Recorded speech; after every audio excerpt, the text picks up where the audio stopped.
Hello friends, welcome back to शमीन शाला, जहां इंग्लिश और करियर स्किल्स को हम आसान तरीके से सीखते हैं। मैं हूं आपकी इंग्लिश टीचर कनिका सहानी। पिछले वीडियो में हमने सीखा था कि एचआर का कॉल हम कैसे फेस कर सकते हैं, कौन से वो बेसिक स्किल्स हैं जो हमें बताने चाहिए। और अब हम उसी का कंटिन्यूएशन लेके आए हैं और हमें अपनी बात को कैसे कंप्लीट करना है, कहाँ उसको क्लोजर देना है, वो हम आज के इस वीडियो में सीखेंगे। तो चलिए शुरू करते हैं आज का वीडियो। तो चलिए, यहाँ तक हमने सीख लिया कि हमें कैसे अपना इंट्रोडक्शन स्टार्ट करना है। आपने बात कर ली अच्छी, ठीक है। आपने अपना कॉन्फिडेंस भी दिखा दिया, आपने अपने बेसिक स्किल्स भी बता दिए, अपना स्ट्रेंथ भी दिखा दी। अब इसके साथ एक और जरूरी पॉइंट है, वो है वीकनेसेस। आप अपनी वीकनेस इग्नोर नहीं कर सकते। तो अब आपको क्या दिखानी है? अपनी वीकनेसेस। अब आप कहेंगे वीकनेस क्यों दिखानी है? ये भी जरूरी है, हर कोई परफेक्ट तो नहीं होता ना, इसीलिए हम अपने एक दो वीक पॉइंट बता सकते हैं। इसमें कोई खराबी नहीं है, कोई बुराई नहीं है। वीकनेस के बाद हम बता सकते हैं अपनी सैलरी एक्सपेक्टेशन, कि आप कितनी सैलरी एक्सपेक्ट करते हैं।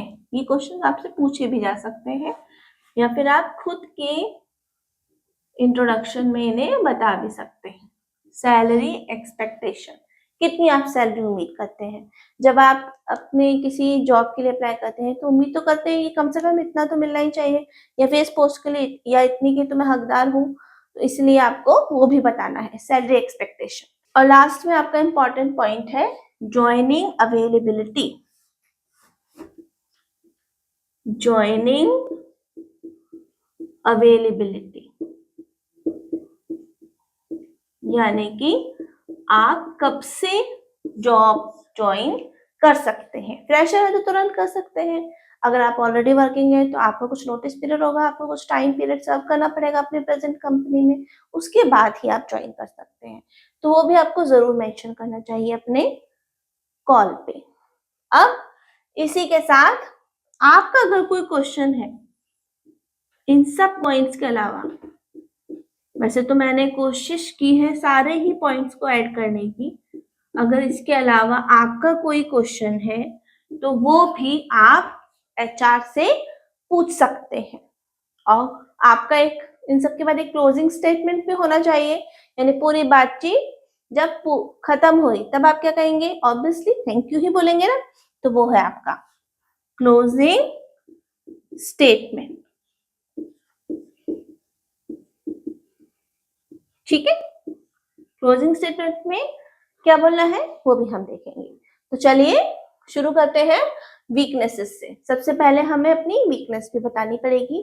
जैसे कि आप बता सकते हैं जैसे कि आप बता सकते हैं अपनी वीकनेस के बारे में। एक कॉमन सी वीकनेस जो सभी लोगों में होती है, नर्वस हो जाना।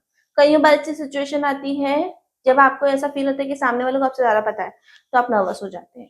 वो आप एक कॉमन अपनी वीकनेस को बता सकते हैं, इसमें कोई बुराई नहीं है। तो आप बोल सकते हैं आई फील नर्वस समटाइम्स।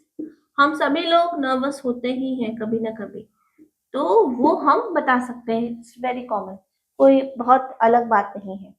और इसको आप इसको पॉजिटिव वे में कैसे ले जा सकते हैं? इसी के साथ आपने एक लाइन और ऐड कर देनी है, एंड आई एम इम्प्रूविंग, यानी कि मैं इसमें इम्प्रूव सुधार कर रहा हूं या कर रही हूं। तो ये हो गया आपका पॉजिटिव पॉइंट।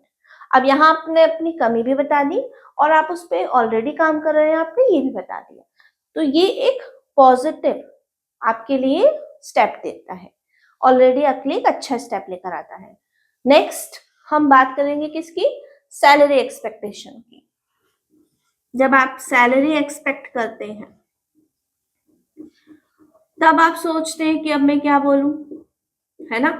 मन में तो बहुत कुछ होता है, कहा नहीं जाता। सिंपल लाइन आप याद कर लीजिए, एज पर कंपनी रूल्स, ठीक है। अगर आपसे पूछा जाता है तो आप सिंपली बोल दीजिए। सैलरी एक्सपेक्टेशन क्या है? I expect salary as per company rules. अब होता क्या है ना, कभी कभी हमें ऐसा लगता है कि हम बहुत ज्यादा बोल देंगे तो सामने वाले को लगेगा बहुत ज्यादा एक्सपेक्ट कर रहे हैं अपने लिए, इसलिए हमें जॉब नहीं मिलेगी। या कभी कभी उन्हें उन्हें शायद उससे कम में इजीली कैंडिडेट मिल जाता है, जो उनके रोल होता है ऑलरेडी उससे भी कम में मिल जाता है, क्योंकि हम कभी कभी अपने आप को अंडर वैल्यू कर लेते हैं, तो भी यह जॉब आपके हाथ नहीं लगती। इसलिए आपके लिए सबसे बेस्ट आंसर यही है, I expect salary as per company rules. Right, बिल्कुल सिंपल। और अब हम बात करेंगे ज्वाइनिंग अवेलेबिलिटी, यानी आप कब से ज्वाइन कर सकते हो उस जॉब को। तो ज्वाइनिंग अवेलेबिलिटी क्या हो गई आपकी, ज्वाइनिंग अवेलेबिलिटी यानी आप कब से उस जॉब को ज्वाइन कर सकते हैं। अगर आप फ्रेशर है तो आप कभी भी ज्वाइन कर सकते हैं, या फिर अगर आपका कॉलेज का लास्ट ईयर है, आपका लास्ट सेमेस्टर होने वाला है, कुछ और ऐसी कंडीशन है, पर्सनल कंडीशन भी हो सकती है, आपके घर में कोई ऐसी अर्जेंसी हो सकती है, तो आपको जरूर मेंशन करना चाहिए। आप बोल सकते हैं आई कैन ज्वाइन फ्रॉम, जो भी आपकी डेट है या मंथ वो आप मेंशन कर सकते हैं। I can join from next month, या फिर नेक्स्ट मंथ फरवरी, मार्च, कुछ भी आप बता सकते हैं एज पर योर प्लान। लेकिन आपको ये चीजें क्लियर जरूर करनी है। वैसे तो एचआर खुद ही इन चीजों के लिए बहुत स्मार्ट होते हैं, अवेयर होते हैं, पूछते हैं, बट फिर भी आपको ये चीजें याद रखनी है। आपको पहले से ही अपने आंसर्स को रेडी रखना है जब भी आप कहीं जॉब के लिए अप्लाई करते हैं, ताकि उस समय आप किसी भी पॉइंट पे स्टक नहीं हो, रुके नहीं। अब हमारे लिए सबसे ज्यादा इंपॉर्टेंट क्या है, क्लोजिंग स्टेटमेंट। मैं हमेशा बोलती हूँ आपसे, कोई भी टॉपिक है, कोई भी पॉइंट है, उसका इंट्रोडक्शन और क्लोजर बहुत इंपॉर्टेंट होते हैं। आप कोई भी चीज बीच में तो नहीं छोड़ सकते ना, इसीलिए क्लोजिंग स्टेटमेंट का भी हम ध्यान रखेंगे। तो हमारा क्लोजिंग स्टेटमेंट क्या होता है, यानी कि बात खत्म की हमने कैसे, thanks for giving your time, अपना टाइम देने के लिए, अपना समय देने के लिए धन्यवाद। Thanks for giving your time, ये हो गया आपका क्लोजिंग स्टेटमेंट। अच्छा, इससे पहले अगर आपको कोई और क्वेश्चन ऐसा है जो आपको उस पॉइंट पे याद आता है कि मुझे ये बात भी पूछनी है, तो आप बिल्कुल पूछ सकते हैं। फोन पे तो और इजीली पूछ सकते हैं क्योंकि आप फेस टू फेस इंटरेक्शन नहीं कर रहे हैं। तो इससे पहले आप अपने लिए एक क्वेश्चन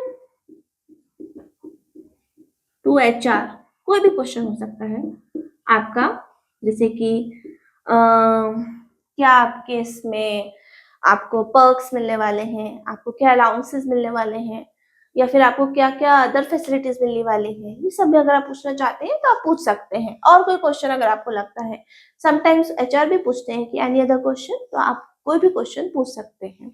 ये आपका बिफोर क्लोजिंग स्टेटमेंट होता है। और लास्ट में, सबसे लास्ट में जो है आपका ये है, thanks for giving your time. Right, इस पॉइंट को आप इग्नोर मत कीजिएगा। कई बार ऐसा होता है कि हम अपनी चीजों को क्लियर नहीं करते, हमारे माइंड में ही रह जाती हैं। तो ये चीज आपको पहले से क्लियर होनी चाहिए। जब भी आप कहीं अप्लाई करें, आप उस कंपनी के बारे में जरूर थोड़ा सा रिसर्च करें, पता लगाएं। हर चीज हमारे पास इंटरनेट पे इजीली अवेलेबल है। जितने क्वेश्चंस हैं वो इस तरह से कहीं लिख लीजिए और उसकी थोड़ी बहुत प्रैक्टिस पहले से ही करके रखें। आई होप ये वीडियो आपके काफी काम आएगी। जितने क्वेश्चंस आपके सामने आ सकते हैं या आपके सामने आने चाहिए या आपको पहले से ही पता होने चाहिए, वो सारे क्वेश्चंस मैंने इन वीडियो में कवर किए हैं। आई एम 100% श्योर ये आपके लिए बहुत हेल्पफुल रहेंगे। तो दोस्तों, आज आपने सीखा कि कैसे हमें एक टेलीफोनिक इंटरव्यू को फेस करना है, वो कौन कौन से पॉइंट्स हैं जो हमें जरूर बताने हैं, और अपनी बात को इनफैक्ट हमें क्लोज कैसे करना है। यहाँ तक कि आप खुद भी क्वेश्चन एचआर से पूछ सकते हैं। इन सारी बातों को हमने डिटेल में अच्छी तरह से समझा। अगर आपको ये क्लास यूजफुल लगी हो तो वीडियो को लाइक करें, कमेंट में लिखें I am ready for an HR call, और इस वीडियो को अपने दोस्तों और जॉब सीकिंग फ्रेंड्स के साथ जरूर शेयर करें। इंग्लिश स्पीकिंग, इंटरव्यू स्किल्स और करियर ग्रोथ को स्टेप बाय स्टेप सीखने के लिए अभी डिस्क्रिप्शन में दिए गए लिंक पर क्लिक करें, डाउनलोड करें शर्मीन जॉब्स ऐप को। और शमीन चाला यूट्यूब चैनल पर होने वाली हर थर्सडे शाम 4 बजे लाइव क्लास से जरूर जुड़ें, जहां हम जॉब ओरिएंटेड इंग्लिश और कम्युनिकेशन स्किल्स को सीखते और सिखाते हैं। हमारी नेक्स्ट क्लास होगी रिक्वेस्टिंग परमिशन के बारे में, जहां अगर आपको कोई परमिशन मांगता है तो आप उसे कैसे रिप्लाई कर सकते हैं एक पोलाइट और इफेक्टिव तरीके से। तो चलिए मिलते हैं अब नेक्स्ट सेशन में। शमीन जॉब ऐप पर आप जैसे लाखों युवा जॉब पा रहे हैं। आज ही शमीन जॉब ऐप पर जाएं और अप्लाई करें अपनी पसंदीदा जॉब के लिए बिल्कुल फ्री में।